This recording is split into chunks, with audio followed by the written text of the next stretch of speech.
ठीक है। मोदी जी को भारतीय जनता पार्टी के दिखाने के दांत कुछ और हैं, खाने के दांत कुछ और हैं। कि महिलाओं की भागीदारी की चिंता नहीं है, इसलिए कि ये बिल जो है 29 के बाद लागू हो। आपसे मांग की जा रही है, वो भी मांग है, लेकिन सबसे उसमें जो बड़ी बात है कि उसमें जो हमारे ST ST OBC स्पेशली है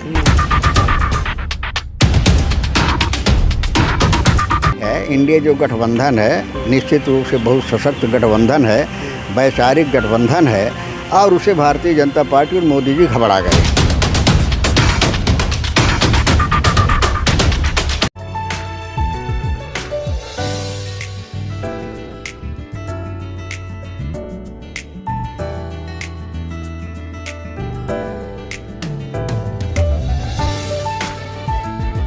नमस्कार, मैं संतोष कुमार अम्बेश और आप देख रहे हैं आवाज़ भारत। इस वक्त मैं हूँ राज्यसभा सांसद राजमणि पटेल जी के पास, और अभी जो संसद का जो सत्र चल रहा है और कल जो बिल आया है उस पर बहुत मतलब टीवी डिबेट भी आपको देखने को मिल रहा होगा, और उस पर जो एक सियासी जंग है वो छिड़ चुका है, जो कि विपक्ष को वो जो 33% महिला जो बिल है, शायद विपक्ष को कहीं ना कहीं एक जगह खुशी है, कहीं ना कहीं एक जगह नाराज़गी। उसी सब्जेक्ट को लेकर के हमारे बीच में है राजमणि सांसद जी, जो कि राज्यसभा के सांसद हैं। सर, 33% महिलाओं का जो आरक्षण लेकर के आई है, वो क्या लगता है कि मतलब कि ये आरक्षण ठीक है? मोदी जी को भारतीय जनता पार्टी के दिखाने के दांत कुछ और हैं, खाने के दांत कुछ और हैं जी। अगर ये वास्तविकता है कि भारतीय जनता पार्टी को और मोदी जी को इतनी तत्परता थी कि महिला आरक्षण के लिए इतनी हमदर्दी थी कि ऐसा लगता है जिस तरह से एक स्पेशल सत्र में और इस बिल को लाया गया, तो ऐसा लगता है कि बहुत इम्पॉर्टेंस इनके दिमाग में है और ये जल्दी से जल्दी इसका लाभ महिलाओं को देना चाहते हैं, ऐसा लगता है। लेकिन वास्तविकता ये नहीं है। वास्तविकता ये है कि वो केवल वोट अपना साधना चाहते हैं, उनको वोट की चिंता है, इस देश के महिलाओं की भागीदारी की चिंता नहीं है। इसलिए कि ये बिल जो है 29 के बाद लागू होगा। अच्छा, 29 तक माने लागू नहीं होगा, क्योंकि परिसीमन होगा, डिलिमिटेशन होगा, उसका सेंसस होगा।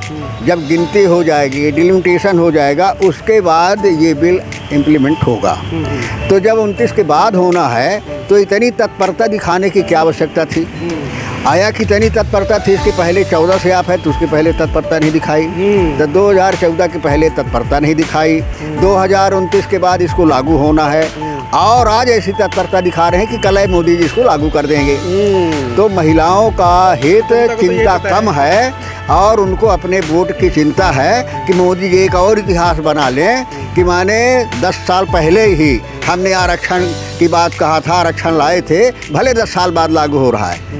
तो इस तरह से जो वर्तमान में उनके पास ताकत है, वर्तमान में शक्ति है, वो शक्ति का उपयोग देश के विकास में, महिलाओं के उत्थान में नहीं लगाना चाहते, और भविष्य के अंधकार में सारी बातें कह करके तीर चला करके जो है वाहवाही लेना चाहते हैं, विश्वास लेना चाहते हैं, जो अब इस देश की महिलाएं, इस देश की जनता भी अच्छी तरह से समझ गई। अभी बिल तो पूर्ण रूप से आया भी नहीं है सर। दूसरी तरफ विरोध भी हो रहा है कि इस 33% जो महिला आरक्षण है उसको 50% कर दिया जाए। नहीं, देखिए, तो 50% जो उनकी हिस्सेदारी है महिलाओं की आबादी, उसके हिसाब से मांग की जा रही है, वो भी मांग है, लेकिन सबसे उसमें जो बड़ी बात है कि उसमें जो हमारे ST ST OBC स्पेशली है, OBC की 52% आबादी है, OBC के महिलाओं की भी भागीदारी सुनिश्चित होना चाहिए, क्योंकि अंदेशा ये कि अगर सर नीयत ठीक नहीं हुई तो इस आड़ में 10% जो आबादी है वो सारे के सारे हिस्सा माने ले जाएंगे हमारे OBC के, जो ज़्यादातर लोग देहात के हैं, गांव के हैं, जो अभी इतने जागरूक नहीं है, इतने चतुर चालाक नहीं है, वो उन अधिकारों से वंचित रह जाएंगी। तो ज़रूरत इस बात की है कि उनकी भागीदारी को भी सुनिश्चित होना चाहिए। क्या लगता है कि SC ST OBC की जो भागीदारी है वो सुनिश्चित होनी चाहिए साथ साथ में, और जैसे कि आपने बता ही दिया, तो इससे किसको फायदा होने वाला है सर? देखिए, इसमें फायदा उसका सवाल नहीं है, फायदे के लिए काम नहीं करना चाहिए। जो भी सरकार होती है, सरकार अपने लिए नहीं होती, पार्टी की नहीं होती है, सरकार देश की होती है, देश की आवाम की होती है और देश के प्रति उसकी वफादारी पहला दायित्व होता है। तो सरकार को चाहिए कि उसमें अपना फ़ायदा न देखे, अपनी पार्टी का न देखे, ये देखे कि जिनके लिए हम कर रहे हैं उनको उसका लाभ कैसे मिल रहा है और कितना जल्दी मिल रहा है, किस तरह से मिल रहा है, ये महत्वपूर्ण होता है। ये सरकार को सोचना चाहिए। क्या लग रहा है कि कहीं ना कहीं से प्रेशर होगा, या जैसे इंडिया और एनडीए 2 महागठबंधन हो चुकी हैं देश में, तो कहीं ना कहीं इंडिया का पलड़ा भारी लग रहा है या एनडीए का पलड़ा भारी लग रहा है उसके? देखिए, इसमें पलड़ा का सवाल नहीं है। इंडिया जो गठबंधन है निश्चित रूप से बहुत सशक्त गठबंधन है, वैचारिक गठबंधन है और उसे भारतीय जनता पार्टी और मोदी जी घबरा गए। घबरा इसलिए गए हैं, अगर क्या नहीं तो वही कह रहे हैं कि जब इंडिया के इस नारे के साथ मोदी जी ने देश को आगे बढ़ाने का संकल्प लिया था, कल तक वो संकल्प कहाँ चला गया? अब आप जो जब से गठबंधन बन गया तो इंडिया से नफरत हो गई। और उसके बाद आगे बता दो, reserve bank of India, reserve bank of India में क्या करोगे? जो नोट है क्या उसको फिर से बंद करोगे? किसमें भारत लिखा जाएगा? जो इंडिया है तो नहीं चलेगी। तो इस तरह की बातें करके जो है ये देश के जनता का मूलभूत समस्याओं से, चुनौतियों से हटाना चाहते हैं कि इस तरह का कोई न कोई शगुफा, कोई न कोई बात करते रहे। इनकी आदत में शुमार है, जो देश के लिए अच्छा। G20 में ये पूरा ऐलान किया गया है कि पूरा जो हिंदुस्तान शब्द पे, पूरा जो हिंदुस्तान शब्द पे जो भी हिंदुस्तान बोलेगा वो हिंदुस्तान ख़त्म करके वो भारत बोलेगा, और हिंदुस्तान शब्द पे कहीं ना कहीं एक कानूनी एक कार्रवाई भी होगी। नहीं तो वही तो कह रहे हैं कि उनको तय करना चाहिए। वो कह रही 24 घंटे में क्या विवेक जगा? जब ये इंडिया नाम से गठबंधन बन गया तब उनका ये विवेक जगा किसके नाम पर होना चाहिए? कल आपने startup India, make in India, ये सारे खेलो इंडिया, ये आपने दिया नारा ना, तो क्या सोच करके दिया था? इंडिया को आपने क्या माना था? इंडिया को भारत से अलग माना था, तब नाम दिया था कि इंडिया को भारत मान करके आपने नाम दिया था। अब आज दूसरी तरह की बात करते हैं। तो इनके बातों में भरोसा नहीं है और ये घबराए हुए हैं, ये हताश हैं। आप ये जान रहे हैं कि इस देश की जनता हमारे असली चेहरों को पहचान गई है, इसलिए घबराहट में सारे फैसले, सारे निर्णय ले रहे हैं। 2024 करीब में है सर, क्या लग रहा है कि मतलब रणनीति, मतलब कि 2024 में रणनीति का सवाल नहीं, तो पार्टियां रणनीति बनाती हैं चुनाव लड़ने के लिए, करने के लिए, लेकिन सबसे बड़ी रणनीति होती है इस देश के जनतंत्र की। और अब इस देश की जनता जो सबसे बड़ी ताकत है, उसने ये मन बना लिया है कि मोदी की विचारधारा को हम पहचानते हैं।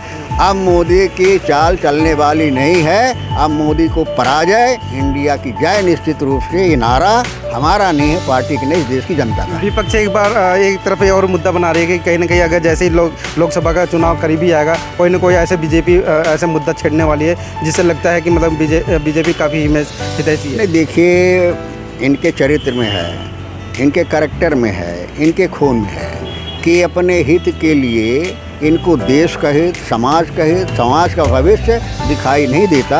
अपने हित के लिए कितने निम्न स्तर तक जा सकते हैं ये कल्पना नहीं की जा सकती। भारतीय जनता पार्टी कुछ भी कर सकती है। चलिए, जनता को क्या संदेश देना चाहिए? जनता को देना चाहते हैं कि हमारे देश के जो जनतंत्र मिला है, हमारे लाखों लोगों की कुर्बानियों के बाद मिला है, और उस जनतंत्र ने जो इतिहास रचा है, जिसने ये संकल्प किया, जो हमें संविधान मिला, एक व्यवस्था मिले कि इस देश के गरीब से गरीब का हक और अधिकार सुरक्षित कैसे रहे, इस देश के गरीब से गरीब का स्वाभिमान और सम्मान कैसे मजबूत हो। इस भावना को कमज़ोर वाली ताकतें, इस भावना को तोड़ने वाली, संविधान को मिटाने वाली, जनतंत्र की भावनाओं के साथ खिलवाड़ करने वाली विचारधारा को अब इस देश की जनता समझ गई है। मैं यही कहना चाहता हूँ कि समझ करके, सोच करके, इनके चरित्र को देख करके अपना निर्णय लें, ताकि हमारा देश ऐसी विचारधारा से बच सके, प्रगति और विकास के रास्ते पर आगे बढ़ सके। बहुत बहुत धन्यवाद सर। Thank you. तो सर हमारे साथ में थे राज्यसभा सांसद राजमणि पटेल जी, जो कि इन्होंने स्पष्ट कर दिया कि किस प्रकार से भाजपा जो एनडीए जो गठबंधन है वो किस प्रकार से वो रणनीति करने वाली है। 2024 का इन्होंने पर्दाफाश कर दिया, और जो आरक्षण को लेकर के इन्होंने पर्दाफाश किया है, मगर ये जो बिल है अभी के लिए नहीं है, इसे पेंडिंग रखा गया है। ये पारित 29 में ये कहीं ना कहीं ये बिल पास होगा। मैं संतोष कुमार अम्बेस, आवाज़ भारत। आप इस वीडियो के बारे में अपनी राय अवश्य दें तथा वीडियो को लाइक, शेयर और कमेंट्स साथ साथ चैनल को सब्सक्राइब करना न भूलें। धन्यवाद।